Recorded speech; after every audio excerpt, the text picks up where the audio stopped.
Bronxial asma tam müalicəsi olmayan bir xəstəlik kimi qəbul edilsə də, ondan sağalmaq mümkündür. Səhiyyə Nazirliyinin Bakı şəhəri üzrə baş allergoloqu Lalə Allahverdiyevanın sözlərinə görə, bronxial asma immunoterapiya vasitəsilə müalicə edilə bilər, lakin burada diqqət edilməli olan vacib nüanslar var. İndi belə üsul var ki, əgər allergik formadırsa, o xəstələr, yəni xroniki formaya keçməyən xəstələr tamamilə sağala bilər. Molekulyar allergi diaqnostika daha dəqiq allergeni tapmağa imkan verir və spesifik immunoterapiyanı aparmaq üçün bu çox önəmlidir.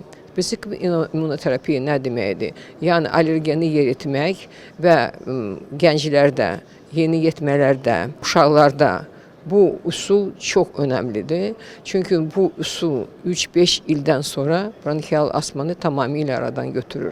Qeyd edək ki, 2024-cü ilin əvvəlində ölkənin tibb müəssisələrində 18 mindən çox şəxs bronxial asma diaqnozu ilə qeydiyyata alınıb. Əsasən təngə nəfəsliyi ilə müşahidə olunan xəstəlik erkən yaşlarda özünü biruzə verir. Mütəxəssislər qeyd edir ki, bəzi hallarda allergik xəstəliklər də asmaya çevrilə bilər.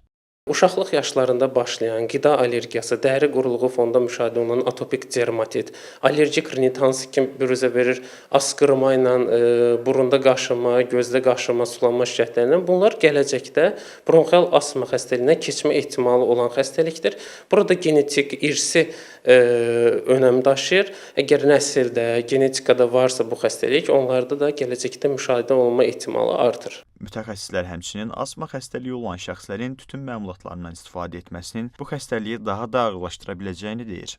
Siqaret çəkənlərin özünün xəstəliyi var, ağciyər xronik obstruktiv xəstəliyi. Bunlar uzun müddət bizim ölkəmizdə də siqaret çəkən, xüsusilə də kişilərin xəstəliyidir. 55-60-larda başlayır. Amma asmalı xəstədə bununla təmasda olduğu zaman passiv və ya aktiv şəkildə yaş artdıqca hər iki xəstəliyin birgə müşahidə olması daha da ağırlaşma, daha da fəsadlaşmaya gətirib çıxarır. Nəticə etibarilə bronxial asma xəstəliyi sağalmır anlayışı yanlışdır. Əgər xroniki hal almayıbsa, onun müalicəsi mümkündür. Bu yolda xəstəliyin erkən diaqnozu olduqca vacibdir. Odur ki, mütəxəssislər öskürək və təngə nəfəsli hiss etdiyiniz təqdirdə dərhal həkimə müraciət etməyinizi tövsiyə edir.